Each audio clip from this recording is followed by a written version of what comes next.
Habib pulanglah ke Yaman.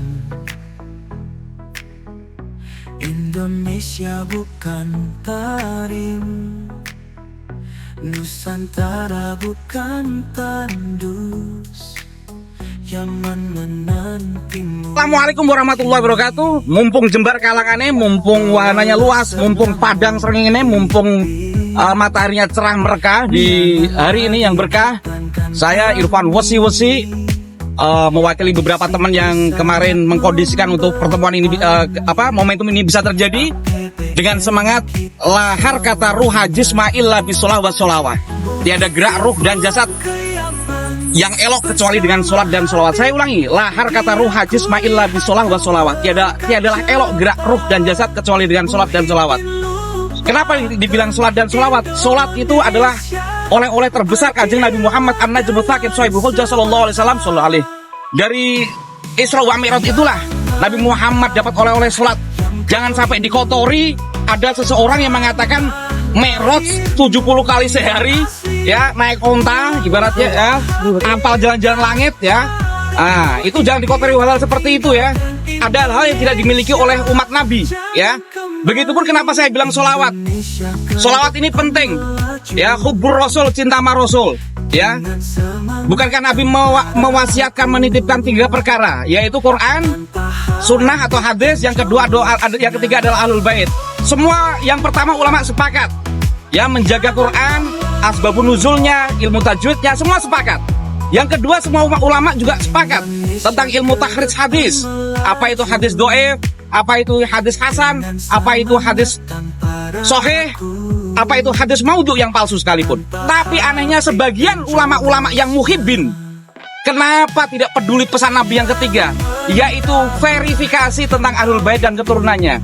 Ini ada apa sebenarnya? Hari ini aksi peduli pecinta Wali Songo dan NKRI ngumpul di sini, dan di sini ada peserta dari Garut. Mana yang dari Garut? Perwakilan, monggo. Ayo. Di depan kantor MUI, ya. Ini ada berapa bus tadi? Bus, ya. Alhamdulillah. Oke, namanya siapa, Mas? Asep. Oke. Jam berapa dari Garut? Jam 7, ya. Masya Allah, jauh-jauh dari Garut, ya. Ini warga Nahdliyin, ya. Pengurus PB tolong diperhatikan. Ini warga Anda semua, warga jenengan semua yang ingin menyuarakan, ya, kegelisahan rasa yang menggumpal selama ini. Seolah-olah mereka itu bukan kayak anak kandung kalian sendiri gitu loh. Oke, ya, gitu aja. Insya Allah bentar lagi ada Tubagus Mogi, dan ada Gus Aziz Jazuli, dan kiai-kiai yang lain. Insya Allah Kiai Mat juga moga-moga juga hadir. Oke, itu aja. Oke, assalamualaikum warahmatullahi wabarakatuh. Waalaikumsalam warahmatullahi wabarakatuh. Bisa dijelaskan agenda hari ini bersama kawan-kawan semua, dan salah satunya adalah Haji Salim. Tujuan apa agenda ini? Oke.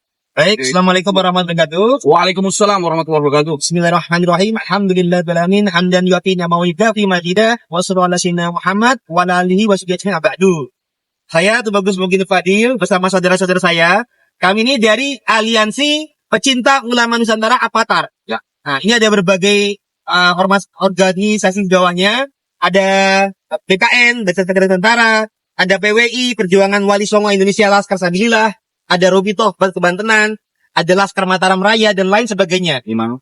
Ada juga Himanu, Himpunan Advokat Nahdlatul Ulama, dan juga ada para ulama-ulama, para kiai-kiai, para santri-santri dari Garut, ada juga dari keluarga Sukapura Tasikmalaya, ada juga Mbak Jada Salim, ini sebagai yang akan masuk ke dalam nanti menjadi saksi atas korban kezaliman dari salah satu oknum Habib Balai Musaliamat. Nah, tujuan kami di sini akan dari Limbangan Garut juga, ya. Maksud beliau jadi anak dari Kiai Amin Garut. Jadi di sini kami tujuannya dalam rangka amar ma'ruf nahi mungkar. Kita hendak sama-sama menolak kemungkaran dan meminta fatwa SAT MUI atas kesesatan dari kalangan Habib Ba'alawi Muasaliamat. Nah, di Indonesia ini biasanya satu kriteria sesat saja itu sudah bisa tindak. Misalkan ya Eden, Jamaah Ahmadiyah, itu hanya dari satu kriteria, yakni mempercayai adanya Nabi setelah Nabi Muhammad. Nah, kami melihat bahwasanya ajaran-ajaran, ceramah-ceramah, dan kelakuan para habaib atau oknum Habib Balai Musaliamat itu kurang lebih sudah sampai 5 kriteria dari 10 kriteria Ustadz MUI. Sehingga tidak bisa didiamkan begitu saja. Satu kemungkaran saja itu harus ditolak. Apalagi ini kami lihat sudah sampai 5 kriteria. Di antaranya adalah tidak sesuai dengan rukun Islam, tidak sesuai dengan rukun iman, nambahan rukun iman, juga mengkafirkan golongan yang tidak percaya kepada Habib. Yang ketiga, yang keempat juga salah tafsir, tidak sesuai dengan kaidah tafsir dan menyalahgunakan penafsiran sesat mereka untuk merendahkan para kiai Nusantara, para pendiri bahasa dan lain sebagainya. Itu salah tafsir dari surat Al-Ahzab ayat 33. Dan yang kelima adalah melecehkan dan merendahkan Nabi dengan doktrin-doktrin sesat mereka. Nah, termasuk melecehkan merendahkan Nabi itu adalah mereka membawa pengakuan sebagai cucu Nabi, minta dihormati, merasa sebagai ahli surga, tapi mereka berbuat zalim, berbuat kesesatan di Nusantara.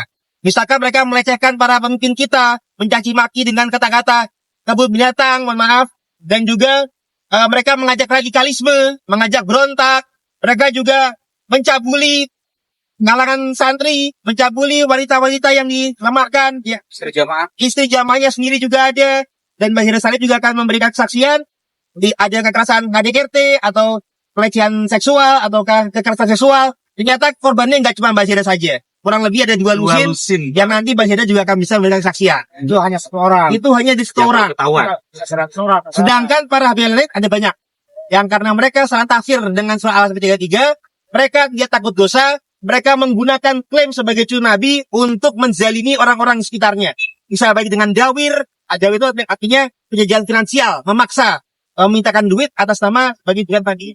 Atau juga bisa mereka mengaku sebagai Nabi, memberi keberkahan atas mereka mengawini atau meminta wanita lain tidak dengan cara yang sesuai syariat.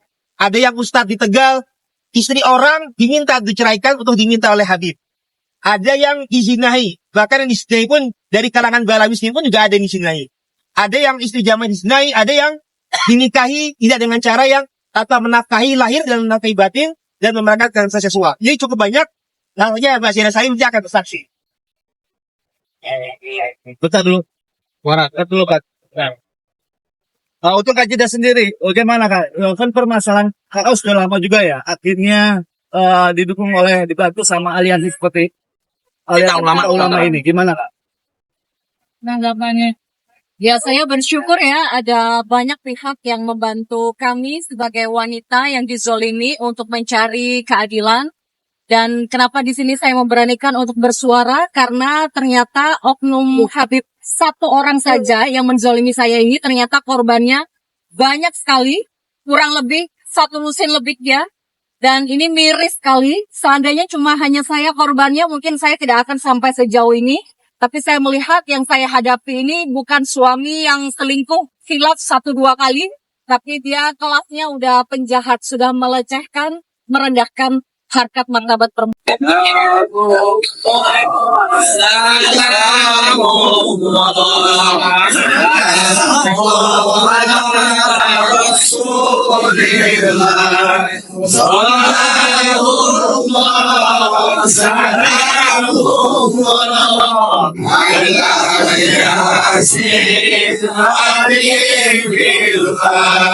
Dari Garut, dari Banten, dan para ulama di Majelis Ulama Indonesia. Sudah mengirimkan pula surat petisi kepada MUI menyikapi fatwa yang kami lihat ada kesesatan-kesesatan dari para habaib balai Musliman yang sudah 5 diantaranya masuk kepada kriteria sesat dari MUI. Dan juga kami juga membawa para ulama dan juga saksi korban Mbak Zira Salim untuk mencurahkan isi hatinya bahwasanya ada kesesatan oknum Habib yang sudah kekerasan seksual. Ini mengaku-ngaku membawa gua sebagai cucu Nabi, tapi melakukan kezaliman itu sama dengan melecehkan dan merendahkan Nabi yang ada dalam kriteria MUI. Membawa satu saksi korban, apakah itu memperkuat bahwa ajuan dari Bagus ini dan kawan-kawan? Ya, ini insya Allah berproses. Karena kami tidak hanya untuk masalah korban ini, untuk memudahkan kita memproses jalur hukum. Untuk kalangan balawi ini yang kita proses jalur hukum, ada untuk Mbak Zida ini adalah kekerasan seksual. Ada lagi kasus-kasus lain untuk fitnah pencemaran nama baik, ujaran kebencian, persekusi, pemalsuan sejarah. Tapi yang kita lagi proses Tapi yang jelas perlu diketahui oleh masyarakat umum bahwasanya ada kesesatan habaib Balawi Masalaman sampai dengan 5 kriteria masuk. Sehingga ini tidak bisa didiamkan begitu saja. Karena kami melihat ada oknum Kiai Nusantara yang sekedar nyeleneh saja, tidak di luar kebiasaan, itu sudah disikapi oleh oknum petinggi MUI di media berita. Nah, kami tadi sudah menanyakan ternyata tidak atas nama MUI, tapi itu atas nama pribadi saja. Nah, begitu pula kami di sini ingin para MUI ini bersikap tegas, para ulama, untuk menyikapi ini sudah menjadi keresahan di masyarakat. Nah, termasuk Kiai dari Garut, Kiai Amini juga menyampaikan tadi masalah kasus dawir atau finansial yang merugikan. Jadi penjajahan Balawi ini tidak hanya seksual saja, tapi doktrinal, kultural, rasial, finansial. Bagus. Apakah pesan bagus kepada korban-korban yang belum berani untuk melaporkan gimana? Baik, saran saya para korban-korban, mari kita sama-sama bersuara. Imam Ali menyatakan kezaliman akan tetap ada bukan hanya karena banyaknya orang zalim, tapi karena diamnya orang-orang baik. Maka orang-orang baik, mari kita bersatu padu, kita suarakan kebenaran. Ibarat lidi, kalau cuma sendiri-sendiri, mudah dipatahkan. Tapi kalau kita bersama-sama, insya Allah tidak mau dipatahkan. Jadi, alhamdulillah kita bersyukur Pak Zidra juga sudah bersuara. Moga-moga bisa diikuti oleh para korban-korban yang lain. Untuk sama-sama kita bersatu, melawan kemungkaran, melawan kezaliman, melawan kesesatan. Dari Kiai sendiri ada pesan untuk hari ini seperti apa? Akhirnya didengar juga sama MUI. Ya, pesan saya seperti apa yang disampaikan Bagus Pogi untuk mengusung kebaikan, kebenaran yang hakiki, ya orang-orang baik itu sendiri harus bersuara. Sekaranglah saatnya, sekarang saatnya yang hak itu hak, yang batil itu batil. Agama tidak bisa digonta-ganti, apalagi yang sudah mencakup rukun-rukun iman, rukun Islam nggak bisa. Kalau sesat ya sesat, katakan sesat. Kalau benar ya benar, katakan benar. Itulah agama. Gak bisa dipeluk-pelukkan. Inilah yang kami usung sampai kami datang bersama-sama dengan saudara para kiai dari Banten ke MUI Pusat. Salah satunya itu yang kami sampaikan. Mohon kejelasan, mohon ditanggapi. Ini fakta, ini rasis, ini resah masyarakat. Khususnya kaum muslimin dan terkhusus warga Nahdlatul Ulama. Itu saja. Kalau Kak Jeda sendiri gimana Kak setelah tadi hasilnya didengar dengan MUI? Ya intinya kami mewakili jeritan hati wanita Indonesia yang menjadi korban para oknum Habib. Tadi sudah disampaikan ke MUI langsung. Kami berharap MUI memberikan support, memberikan keadilan, dan langkah kami sebagai mewakili wanita Indonesia ke MUI adalah turut untuk memotivasi wanita Indonesia di luar sana yang mungkin juga menjadi korban para oknum Habib. Jangan takut untuk bersuara, lapor ke polisi atau ke Aliansi Pecinta Ulama Nusantara juga tidak masalah. Juga perjuangan wanita sama Indonesia juga. Betul. Saya di sini hanya ingin memotivasi perempuan di luar sana, bagi Anda yang menjadi korban kaum oknum Habib yang mengaku-ngaku menjadi cucu Rasulullah untuk mencari mangsa perempuan pribumi khususnya, bersuaralah mencari keadilan. Oke, terima kasih. Gimana kalau pakai itu? Jadi intinya kami datang ke MUI Pusat agar MUI sebagai lembaga yang mewadahi para ulama se-Indonesia dalam menyikapi permasalahan harus seadil-adilnya, jangan pilih tebang. Kemarin pengalaman sebagaimana yang kita ketahui, seorang Abah Buron, padahal itu tidak begitu membahayakan menurut saya. Sama semut tuh. Ya, soalnya kalau ngomong sama semut, itu artis juga ada ya. Siapa tuh yang semut-semut merah itu? Terus siapa tuh yang Kopi Pesa, terus apalagi yang rumput bergoyang itu. Jadi mestinya dalam menyikapi ini, siapapun mereka, dari klan apapun mereka, mau Pahlawi, mau Habaib, mau siapapun, kalau mereka betul melanggar tidak sesuai dengan aturan syariat agama, seharusnya MUI tegas langsung mengeluarkan fatwa kalau itu menyesatkan umat. Terkait yang kedua, masalah kajian nasab yang digelontorkan oleh Kiimat, seharusnya setelah 2 tahun melihat, harusnya MUI merasa gimana gitu, terpanggil untuk bisa menjadi suatu yang memfasilitasi untuk bisa bertemu antara auditor dengan pihak Kiimat ya. Mungkin kalau cepat dikasih tempat, difasilitasi, insya Allah ini akan cepat clear, cepat selesai dan tidak meresahkan masyarakat. Amin. Karena memang ini kalau kita lihat dari antara pro dan kontra kedua kubu ini membahayakan persatuan dan kesatuan semakin meruncing kalau memang MUI dan pemerintah tidak cepat turun tangan. Konflik horizontal. Ya, konflik horizontal. Mungkin itu saja. Nah, terakhir satu lagi masalah menjual-jual dari cucu Nabi. Banyak sekali oknum yang mengedepankan kepentingan secara kehormatan, pengen dipuja-puja. Akhirnya yang jadi korban itu bukan hanya duit, pendawiran, tapi perempuan pun banyak yang apungnya jadi gendaan. Terima kasih, itu aja. Ya. Jadi Tambah sedikit, tadi kami memberikan 3 petisi. Petisinya itu yang kesehatan tadi itu kita minta MUI menegaskan memang ada kesehatan, baik secara doktrin umum maupun oknum-oknum khusus sampai Balai Bersama. Yang kedua, kami meminta ada penegasan untuk bisa ini dijalankan jalur hukum untuk penistaan agama.